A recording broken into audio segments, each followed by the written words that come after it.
Hello and welcome to Gondor Calls for Ale, episode 108. I am Sam Gallagher, and with me in this episode once again is my brother Ben. Hello, listeners and viewers. Thank you once again for joining us today. Yes, thank you if this is your 108th episode, or your first, or any number in between those. Thank you for tuning in, as they say. Ben, I remember how to do this, and we're going to move into the most important segment, whatever you call it, of any Gondor Calls for Ale episode, which is, of course, the ale. So, what are you drinking this? Well, Sam, for this episode, I have myself on Osgiliath Oatmeal Porter. With beers as good as this city will once again soon be a jewel of our kingdom. Very good, very good. What about you? What are you drinking for this episode? Well, Ben, I am having an Osgiliath ale. This beer was once the jewel of our kingdom, a beer of light and beauty. And so it shall be once more, Ben. Let the armies of Mordor know this. Never again shall the beer of our lands be taken. The ale of Osgiliath has been reclaimed for Gondor! For Gondor! You can tell we're both scraping the bottom of the barrel for Osgiliath puns there. Yes, yeah. The same one independently. I mean, there's just the one quote about Osgiliath from Boromir. While researching my beer, Sam, I found out some things about Osgiliath. Oh, yeah? It's Sindarin, and it means Fortress of the Stars, or Fortress of the Host of the Stars, which is called as the former capital of Gondor. Yeah. Because it was... Osgiliath was the capital and the City of the Stars, or Dome of the Stars, right? Minas Morgul was Minas Ithil, which is City of the Moon. City of the Moon, yeah. And then Minas Tirith was something else. It's this City of the Sun, no? It was, but Minas Tirith is the city of God, I think, is what it is now, or the Tower of the God. But yeah, they're all things. Yes, I was working with a Dome of the Stars beer. Also, I think there was a Palantir in Minas Osgiliath. There certainly was in Minas Morgul, right? That's where Sauron supposedly maybe gets his. Anyway. Yeah. Anyway, interesting fact about Osgiliath, which Ben I think can lead us into tell the listener, tell the viewer what we're talking about in this episode. Yeah, we are going to be talking about the Reclamation of Osgiliath faction or force or army or whatever they are called. We still haven't really figured that out in Middle-earth strategy battle games. So we're going to look at the troops, we're going to look at the army composition, we're going to look at the special rules, and then we're going to run through the army entries. And then Sam and I have constructed some army lists, which we'll look through at the end. But before we dive into any of that, we have some cool hobby highlights from our community that have been submitted on our Discord. If you want to submit your hobby pictures to our Discord, there is a link to that in the description of this video, and there's a channel on the Discord. It's called For Frodo, aka For the Podcast. I have a few more to get through, but if anyone else wants stuff to put up there, get it on the episodes, do let me know. Do share it on the channel. And I guess with that, Sam, I'm going to dive right on into the hobby highlight, unless you have anything else you want to add. Oh, no, please. All right, what did I put in this hobby highlight? We are kicking it off, actually, somewhat fittingly, perhaps, with the Grey Company. One of the things I particularly like about this Grey Company is you can't see them all, but all of the rangers have their own names. Yes. They're different than yours, Sam. You know, everyone's got their own pick. I don't know that there's Maxwell or Bungalow Bill, but... but is the Dúnedain?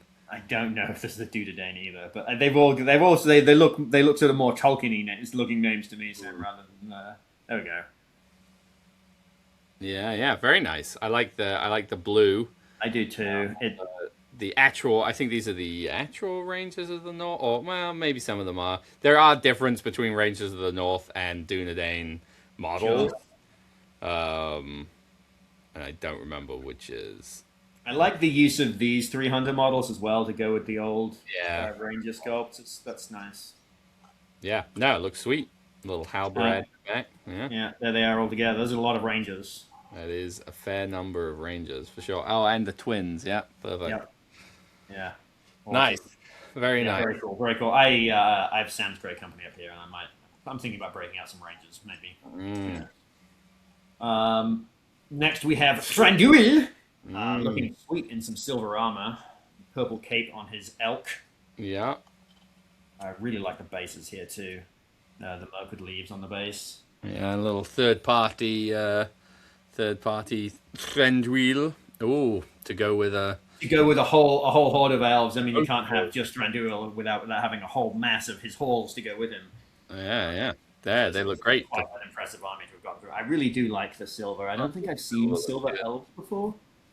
Anyway, stop staring at the top of my head and move on to more pictures. The Shadow of Rudar. Yes.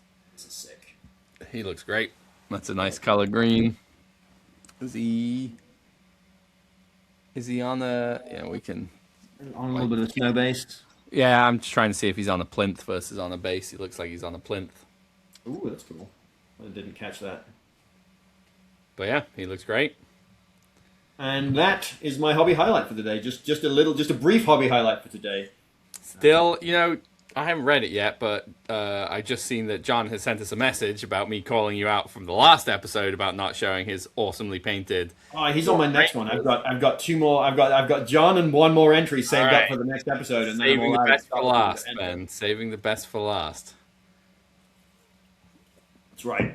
All right. Well, let's move into this main segment of this episode, which is, of course, going through the army that is known as the Reclamation of Osgiliath. Ben's looking around like he maybe doesn't have his books on him, but we'll I don't have my books on me, but that's okay. I have them on my phone, so we'll just right. have to have them on my phone. You want to listen to the joy of me rustling pages. All right. Well, I am going to read through what is the army composition because I have it already pulled up. So we start off with heroes of legend in this army. We have Boromir, captain of the White Tower. He can, of course, have the banner of Minas Tirith, a horse, and a shield.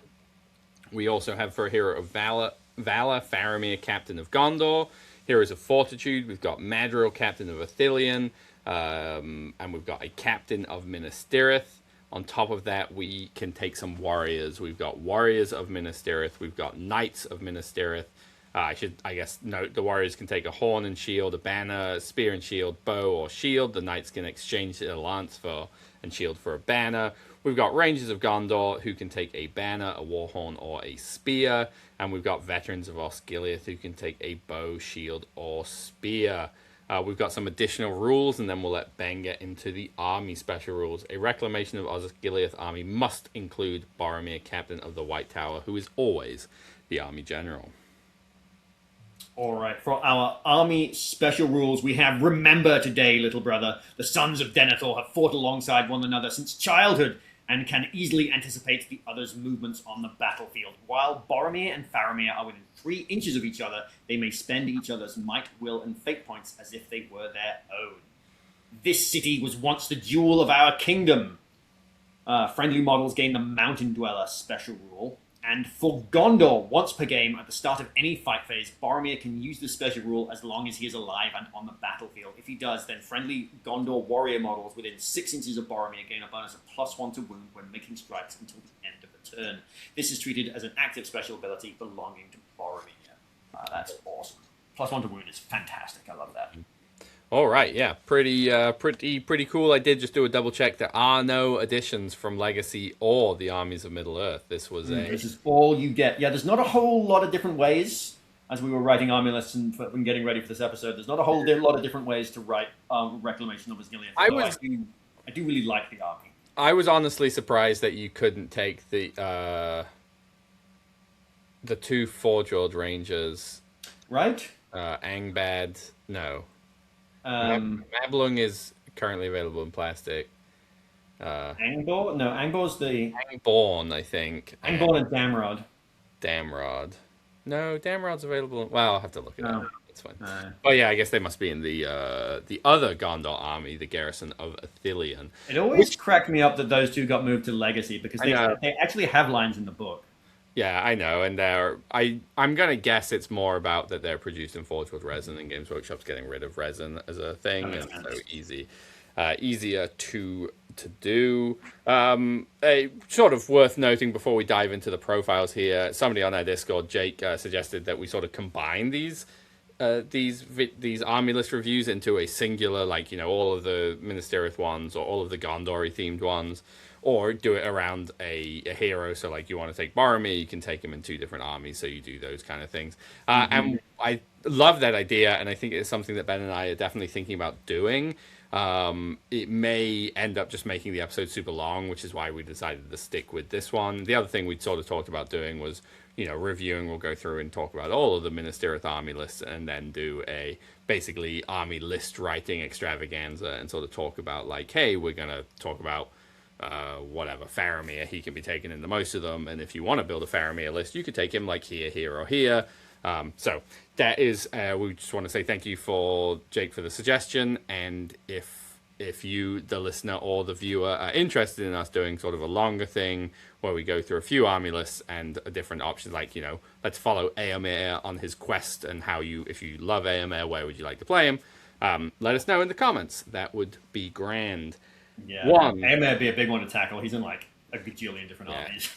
And never really the leader. I guess he is in like 2 of them, but still. No, anyway, it could be in a lot of them. This is about Minas Tirith. We're not going to get sidetracked with that. We are going to get into these profiles after I say one more thing, which is, if you're enjoying this video or any of the videos we make, and you want to and are able to support the channel in a financial way, we would greatly appreciate it. You can do that in one of 2 ways. You can do that by becoming a YouTube channel member here on YouTube, or you can follow the link in the description of this episode to our Patreon and become a Patreon of the podcast. I just want to say thank you so much to all of our YouTube channel members and our Patreons, past, present, and future. Your financial support is greatly appreciated and enables us to make these episodes, and it is never expected. Speaking of never expected, Ben, you'll never believe what the first profile in this army that I'm going to read is, and that is Boromir, captain of the White Tower. He is a Man Gondor hero, infantry unique on a 25mm base model. He is a move of 6, a fight of 7, a shoot of 4+, strength 4, defense 6, 3 attacks, 3 wounds, courage 4+, intelligence 5+, about the same as some horses we know. He's got 6 might, 3 will, and 3 fate. His war gear is heavy armor, hand weapon, and the Horn of Gondor. The Horn of Gondor is an active piece of war gear. This is a unique war horn at the start of a combat involving Boromir. If he is outnumbered in the combat, then he may blow the Horn of Gondor. If he does, then enemy models involved in the combat, chosen by the controlling player, must take a courage test. If the test is passed, then the combat is fought as normal. If the test has failed, then no duel roll is made, and Boromir automatically wins the combat. Pretty cool. His heroic actions are challenge, strength, and strike. His options, as we said before, the Banner of Minas Tirith, a horse, a shield. The Banner of Minas Tirith is a passive special rule. This is a unique banner with the range of 6. Boromir does not suffer the -1 penalty to his duel rolls for carrying the banner. Additionally, if a friendly Gondor warrior model in range of the Banner of Minas Tirith is involved in a drawn combat, and the combat is tied at the Warrior of Minas Tirith's fight value, i.e. both sides have the fight value of 4+ as their highest, then instead of rolling to see who wins, the Warrior of Minas Tirith automatically wins instead. If both sides have a similar rule, it's still a roll-off. He's got the special rule, Leader Citadel Guard, and he's got another active special rule, the Son of Gondor, in a turn in which he charges Boromir, gains +1 to wound when making strikes. Oh, there we go. Page full of rules for Boromir. Page full of rules for Boromir. A mighty man indeed. Yeah, Boromir got a real glow up this edition. That +1 to wound on the charge is awesome. It doesn't matter if he's on foot. It doesn't matter if he's on a horse. +1 to wound on the charge. It's fantastic. I also really like the Banner of Minas Tirith. The Winning Ties is just... I like it better. Better than last edition's +1 fight. Yeah, I think it's more interesting. You don't, especially when you make most of your warriors of Minas Tirith up to fight 4. If they were all like, when you could, everyone just ran a bunch of Citadel Guard, right? And so you had fight 5 Minas Tirith, which was kind of absurd. The Winning Ties is definitely pretty good and cool.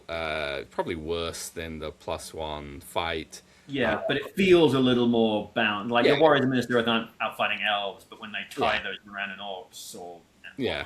Moran and get +1 fight. Right. It's more interesting. So well, Moranon's Yeah. going to fight 4 against them, and then they would win the tie. I think it's more interesting and a less auto include as well, which is nice if you want to save the. Mhm. I mean, you're still taking it for the 6-inch banner if nothing else. Yeah. I will say the Son of Gondor is an awesome rule, especially because the model on foot is a much better model than the mounted model, in my opinion. Yeah. And that's how I prefer to take my Boromir Captain of the White Tower. It is interesting that it like basically just replaces the lance, right? Because the model used to come with the option to give him just a lance instead, so it was a choice between the banner and the lance, and now it's not a choice. So Yeah, that's a good point. I hadn't really thought about the you can't take a lance anymore, but you wouldn't need to because yeah. it's just baked into his the Son of Gondor. So Just hits. Boromir, quite the profile. +1 fight as well, definitely solid. Yeah, he's fantastic. Not to keep comparing stuff to last edition, but definitely a fun model to play. And the thing, just to keep going back to last edition, you always took the banner, and then you had a fight 4 hero who felt like he should smash, and he never smashed. Strength 4. Didn't have he used to strength 4, so strength 4, not fight 4. And now he gets to smash. Yep, for sure. But enough of Denethor's favoured son, Sam. Onwards into the less favoured son, Faramir, Captain of Gondor. For 100 points and a chance to prove his quality, we have a Man Gondor hero infantry unique on a 25mm base. He's got a movement value of 6, a fight value of 6, a shoot value of 3+, strength 4, defense 5, 3 attacks, 2 wounds, courage and intelligence, both 4+, smarter than some horses we know. 3 might, 3 will, and 2 fate. He comes with armor, hand weapon, and a bow. He has heroic accuracy, heroic defense, heroic resolve, and heroic strike for his heroic actions. He can not take any of these options in the army list, so we're not going to read through those. His special rules are Leader, Citadel Guard, Resistant to Magic, Sharpshooter, and Woodland Creature. Faramir has Sharpshooter. I didn't realize that. That's exciting. Yeah. His other signature special rules are a chance for Faramir, Captain of Gondor, to prove his quality. This is an active special rule. Should Faramir's army be broken, then from that point onwards, Faramir may reroll failed to wound rolls when making strikes. Additionally, should Faramir's army be broken, then Faramir may declare a heroic resolve each turn for free. And a Wizard's Pupil. This is a passive special rule. Whilst Faramir is alive and on the battlefield, if you win the roll to choose who has priority and choose to give priority to your opponent, then until the end of the turn, Faramir and friendly warrior models within 3 inches of him gain the Dominant 2 special rule. Yeah, I mean, speaking of glow-ups, Faramir definitely more of an improvement than Boromir. Oh my god, yes. Faramir definitely plays a very different role than he used to. I think Faramir is great, that once your army's broken, getting a free heroic resolve essentially means he always has a stand fast, and re-rolling wounds is just great. Like, especially in a situation in this army where let's say Boromir is totally out of might but still alive, Faramir has some might. Boromir can call the move with Faramir's might, and Faramir can still call the resolve. Pretty cool. The one rule I wish was different or there was more purpose to it is the Wizard's Pupil having Dominant 2 for a turn. There is, I think, one scenario I can think of that it actually matters, with the exception of because there's a strong argument for even when the game is ended, even if you'd last turn I give you priority, the game then ends, and the turn has now ended, so I'm not Dominant 2 anymore. The only one that matters is the fortification points, and I think that's a shame because I think it's a really neat special rule, and I wish there was more. I wish there were more I guess with giving away priority, and I wish that was more. There were more scenarios where being dominant actually mattered at the end of the turn, and therefore this would matter. Yeah, I guess you could argue rules as intended that when the game ends, it should still count. Sure. Then it matters for a few more of them. It's a shame that it doesn't work. There's no way to make it work for Reconnoiter because they have to be within 3 inches of Faramir, and when you move off the board. Yeah, they can't be. It's the they same. Can't be within 3 inches of Faramir. Yeah. Yeah. Yeah, it's a neat rule, but it's currently one that doesn't that is Probably essentially never like gonna come cross up. out a paragraph worth of rules. Yeah, So, yeah. but Faramir is still great. 3 attacks is awesome. Yeah, and definitely going to be the second pick of hero in this list. So, which I'm Yeah, for sure we sure. will see when we go through some lists.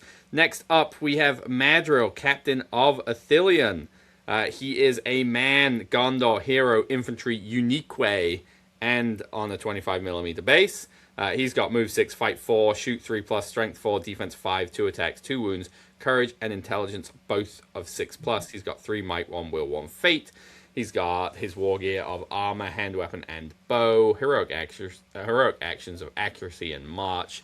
Special rules, woodland creature. And he also has the passive special rule, Master of Reserves. In scenarios where you roll for warbands to arrive, or one where you roll to see which part of the board they deploy in, though not when rolling for deployment zones, you may modify the roll of Madril's warband by plus or minus 1, even if he is not on the battlefield. If Madril is on the battlefield, you may also modify the rolls of any other warband from your army by plus or minus 1. There we go, Madril. Pretty good. Yeah, for the same points as the Captain of Minas Tirith, you're getting an extra point of might and the Master of Reserves. Yeah, and he's got March, which is pretty good. Yeah. So I think Faramir had March, right? But you never have to spend it on him. So I don't think Faramir does have March. well, then even better. So yeah, Yeah, no, he doesn't. Madril, super good, and the third hero you probably Yeah, it's almost a shame how like it could be sort of cool to run this as with like Boromir and 2 captains, but you just like why wouldn't you? Yeah, You know? I was thinking as I was reading through this rule, like I wish there was like a ranger captain equivalent that came with that. Like Madril had something else and didn't have that, and your generic ranger had like Master of Reserves. So then you're like, oh, it's a choice: extra might and some other special rule. Let me re-roll to hits or something, or Master of Reserve. So but that is not the world we live in. So the world we live in are in order because you have to take it: Boromir, then Faramir, then Madril. I guess there's an argument for maybe Madril over Faramir in low points, but we will get to that more briefly. Ben, you want to take us into the first of the warrior profiles? I can do. I was going to read the last hero, but I guess. Oh, sure. Yeah. I forgot. We have one more hero. Read it. One more hero to read, which is, of course, the Capitaine of Minas Tirith, the oft overlooked because Madril is just so much better. For the same 60 points, we have a man, Gondor, infantry hero, and he is not you, Sam. He's on a 25mm base, and I am sliding in my chair.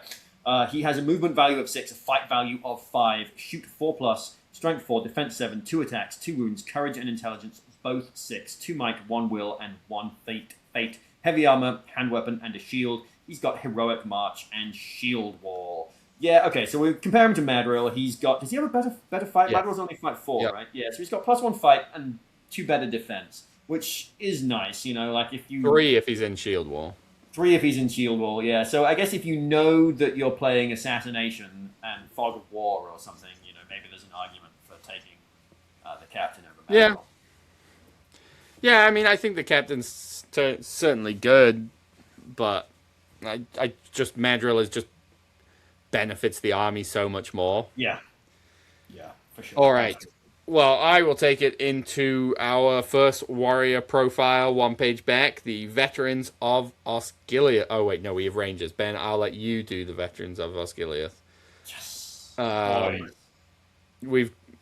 We've got Ranger of Gondor, man, Gondor, warrior, infantry on 25mm base, move 6, fight 4, shoot 3 plus, strength 3, defense 4, 1 attack, 1 wound, courage 7 plus, intelligence 6 plus. They come with armor, hand weapon, and bow.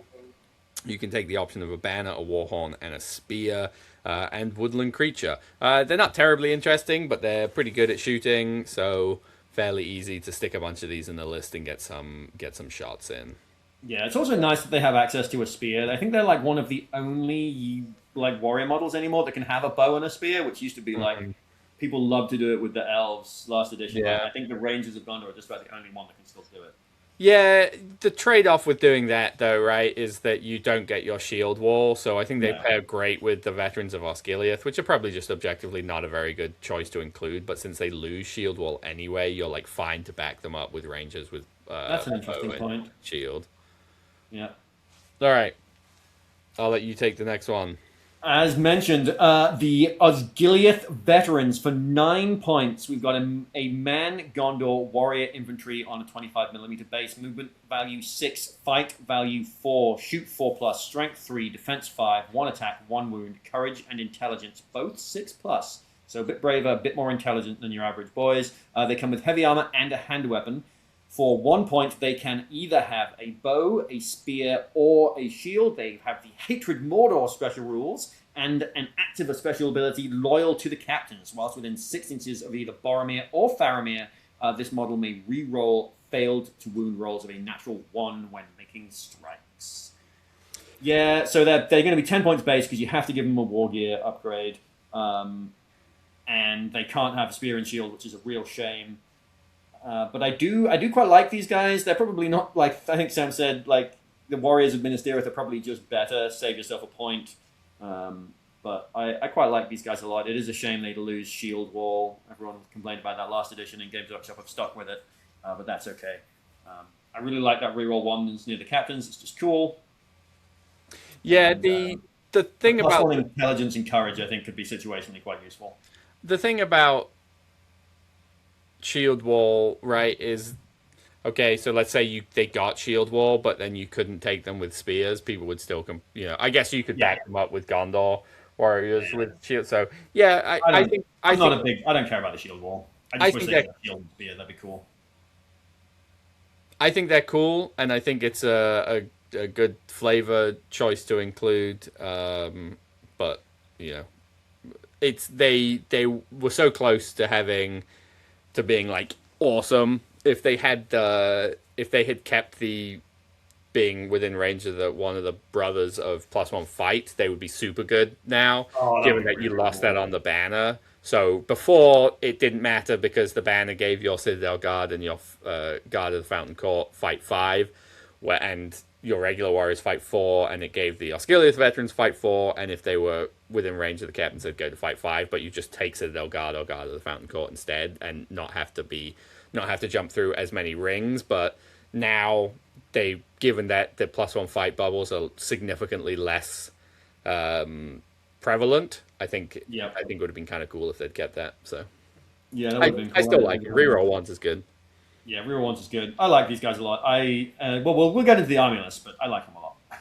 All right, next up we've got the Warrior of Minas Tirith. We've got a man Mordor. Just kidding, it's Gondor. Warrior infantry on a 25mm base. We've got move 6, fight 4, strength 4. Shoot 4+, strength 3, defense 5, 1 attack, 1 wound, courage and intelligence both of 7. Heavy armor and hand weapon is what they come with. They must choose one of the following options: a warhorn and a shield, a banner, a spear and shield, a bow, or a shield. And they have the Shield Wall special rule. We've talked about these at a longer length, I'm sure, in the Atop the Walls review. They're solid. Fight 4 is great. Defense 6 or 7 in Shield Wall, super good. No point in ever taking them with a bow in this list. No real point in giving one a banner, with one exception that we can talk about later. Certainly in this list, Warhorn not going to do anything for you unless you want to have a bunch of Dominant 2 rolling around for 26 points. But you already have a Warhorn. I know, but Warhorns make you Dominant 2, so... Oh, it makes the model carrying it dominant. Yeah, right. So, yeah, super good. Having a bunch of them, hard to chew through. Yeah. The bread and butter of many a Minas Tirith army. I'm sure they'll be in many more army lists that we slowly review our way through. So, Warrior of Minas Tirith, very awesome. You can't go wrong with these guys. Which brings us on to our final warrior profile, which I really don't think should be in this army list, but it is, of course, the Knight of Minas Tirith. It doesn't really fit with the Reclaiming of Ruined City. While I read through this, Sam, will you look up what does Mountain Dweller, unless you know, what does Mountain Dweller actually do? I believe it's reroll. I'm curious because the cavalry get it in this army, and I was like, does that actually matter? It just occurred to me while you were reading through the warriors. All right, so the Knight of Minas Tirith for 15 points. We've got a man Gondor warrior cavalry on a 25mm base, but they're of course on a 40mm because they're mounted on a horse. We've got a movement value of 6, 10 on the horse, fight value 4, shoot 4+, strength 3, defense 6, 1 wound, 1 attack, courage and intelligence both 7+. They come with heavy armor, hand weapon, shield, a lance, and a horse. They can exchange the lance and shield for a banner for 25 points, and they have the shield wall special rule, which is very nice because if they lose their horse, they just become indistinguishable from a warrior of Minas Tirith, and it's nice that you don't have to keep track of whom is who. Knights of Minas Tirith are great. I don't think they fit the theme of the Reclamation very well, but I am curious, Sam, what does Mountain Dweller do? Before I tell you what Mountain Dweller does, I will just agree. I don't think they fit that theme, but if you weren't going to put them in this list, there's like sort of only one Minas Tirith list they can go in. Yes. And they're one of the few, they're a plastic kit. So Yeah. I see the reasoning, but I agree. I think it's weird. Mountain Dweller, a model with a special rule, may move through areas of rocky terrain as that a class is difficult terrain as if it is open ground. If a cavalry model has this special rule but their mount does not, then this rule does not apply to the mount. If the mount has this special rule, then they will still gain their cavalry bonus for charging, even when they're rider. Where they will still gain their cavalry bonuses when they charge, even if the rider does not have the special rule. Additionally, a model with a special rule may reroll jump, leap, and climb tests. I don't know if the cavalry... It's weird. It's in the same sort of question as do the Ward Riders in Burda's Horde get Woodland Creature? Yeah. It's a weird one. So could argue both ways. If they get it, that's pretty good for whatever rocky terrain area ground doesn't come up very often, but whenever it does, your horse. Yeah. I mean, it makes them fit the city fight theme better if the horses have somehow been trained to go over rocky ground. I mean, it does also getting to reroll jump and leap test is pretty funny on a cavalry model, and that doesn't specifically say the mount has to have it either. So you could make the argument that, but anyway, So want to jump over prone enemy models. Yeah, or on weird Nova boards, or whatever it is. All right, shall we move into some army lists that we have prepared? I think that's what's next. Yes, we shall. This is one of my army lists. We have here, starting it off at the bottom with 500 points, 22 models, and 1 bow, and 9 might, of course. This army is led by Boromir, captain of the White Tower. He has the banner of Minas Tirith, no shield, and no horse, because I would rather have more guys. He's leading 5 Osgiliath veterans with shield and 5 warriors of Minas Tirith with shield and spear. In Warband number 2, we have Faramir, captain of Gondor. He is also leading 5 Osgiliath veterans with shield and 5 warriors of Minas Tirith with shield and spear. There we go, 22 models, big old shield wall. Yeah. I actually think this could be pretty fun at 500 points. Yeah, I think it'll probably be pretty boring as well. You probably want the horse on Boromir, but the +1 to wound on the foot is nice. He probably should have his shield, but it was like drop 2 warriors and add the horse, and then a 3rd warrior to add the shield. And I was like, or take out some of my cool Osgiliath veterans. No thank I wouldn't worry about the horse. I think they're overrated, especially if it's the only model on horse. Yeah.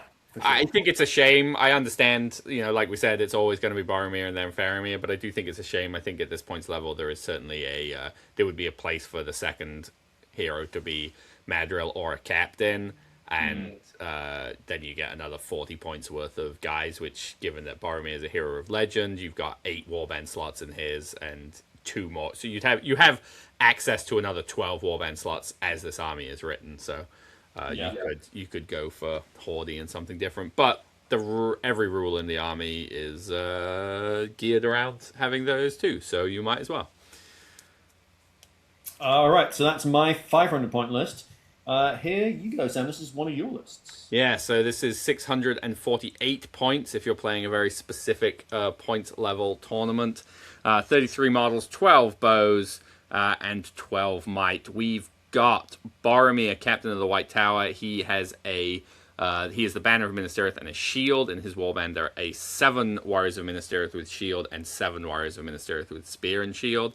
We've got Faramir, captain of Gondor, with 6 Osgiliath veterans with shield and 6 rangers with spear, and then Madril with 4 rangers of Gondor with spear. So sort of went for the theme of Boromir leading the shield wall, and Faramir, who has been garrisoning Ithilien, has some veterans with him and is also still got his ranger buddies with him and Madril. I don't love the bows. I think it's probably more interesting to drop them and take something else. But I think taking Veterans of Osgiliath with Spear is kind of silly.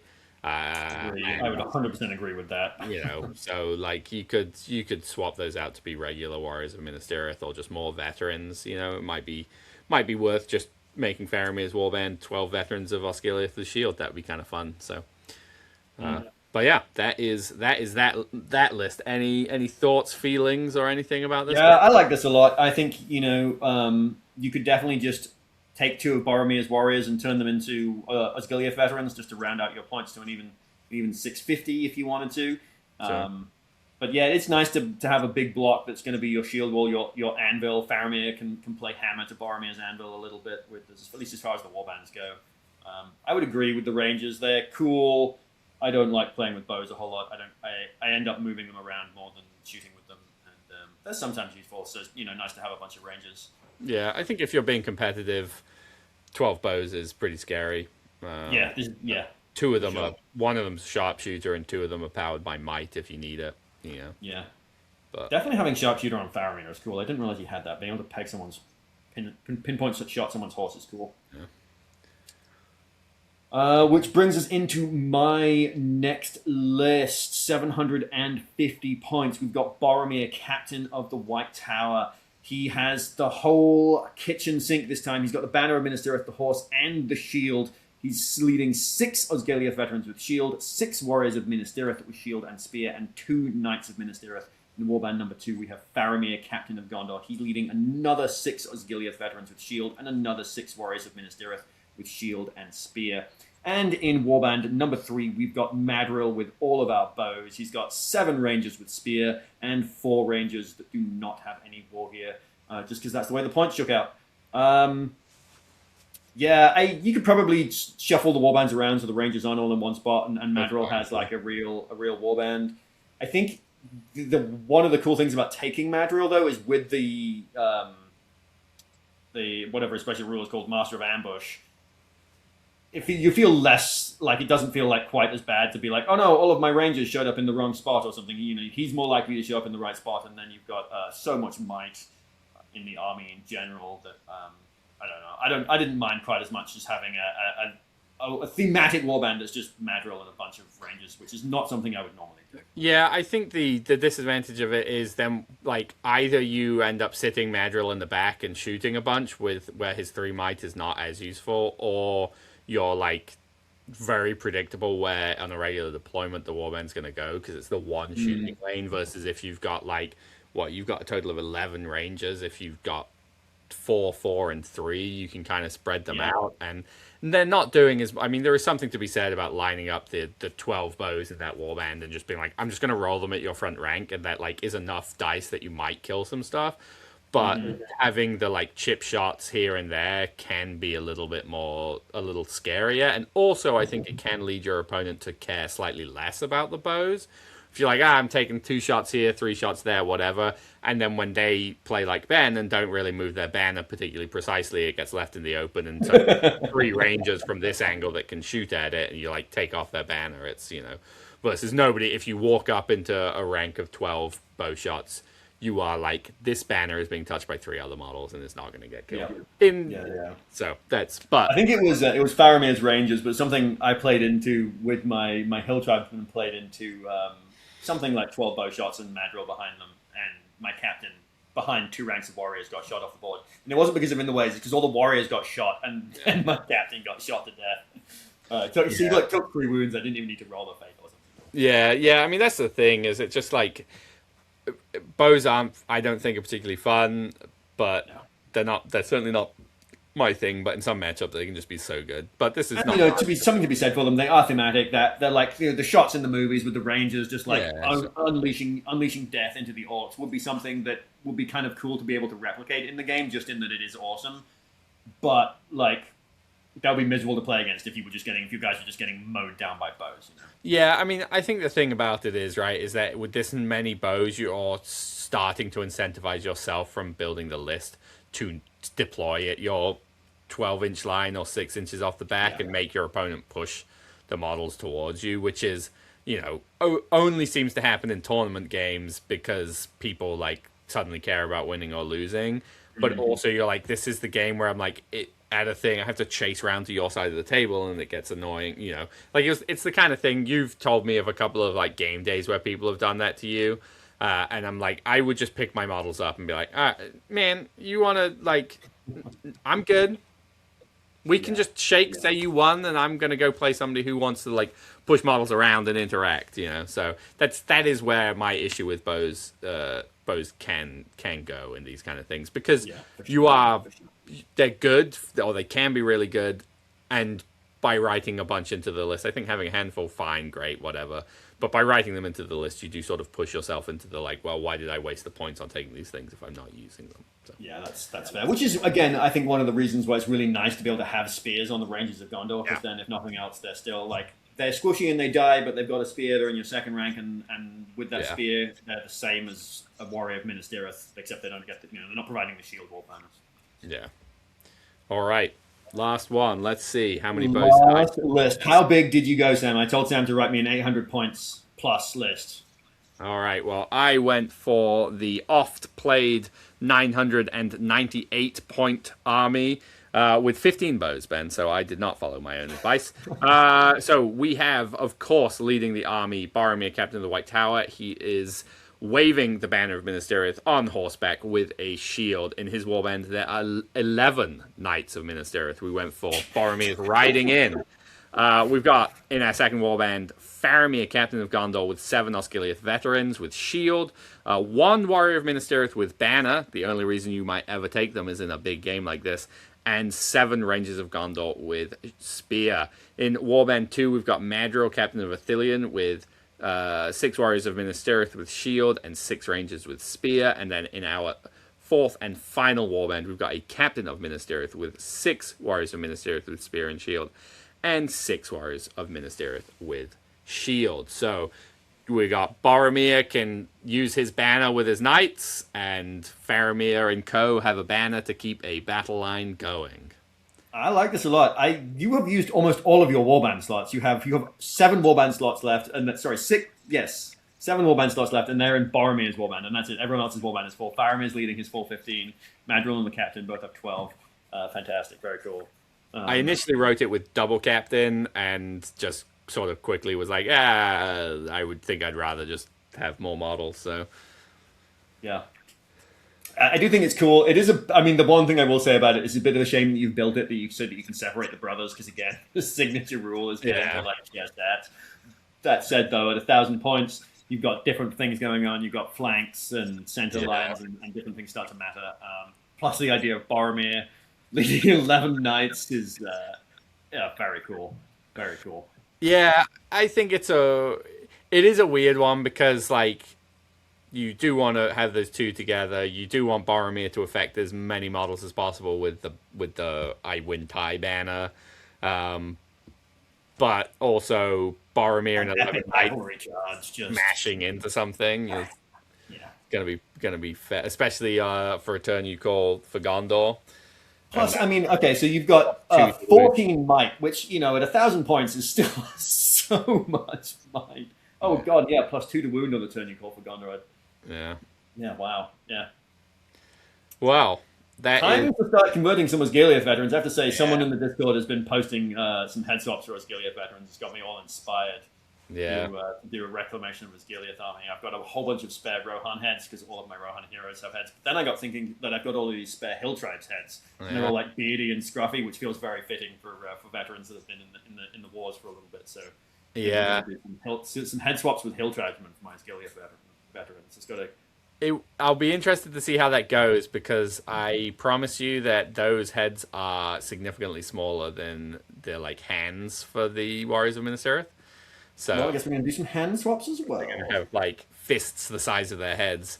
One of the things we've talked about, or 2 of the things we've talked about doing for Veterans of Osgiliath that I really would like to do. I'd love to do a bunch with the Boromir round burgundy brown shield. I think that would be when he's Boromir of the Fellowship. Yeah, and Boromir, Captain of the White Tower, still has that shield. That's true. He does, doesn't he?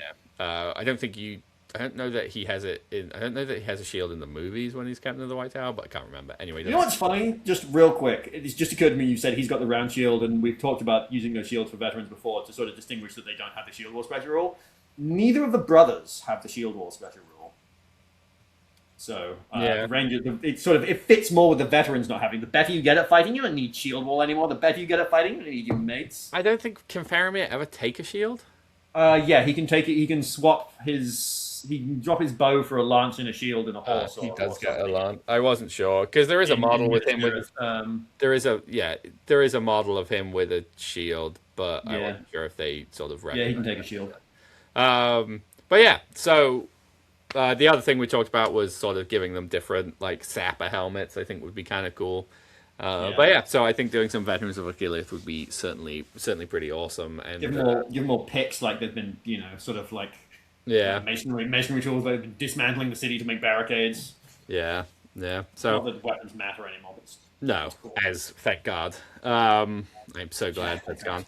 All right, well, with that, I think we can probably bring this episode to a close. Ben's computer has made it to the end and hopefully made my editing job slightly easier.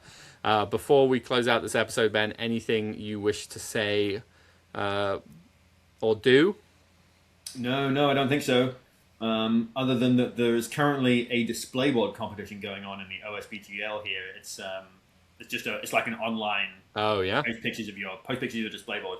And a while ago, we talked about making a Reclamation of Osgiliath, the board that dispensed beer. So I think I'm going to bring that idea back off the back burner.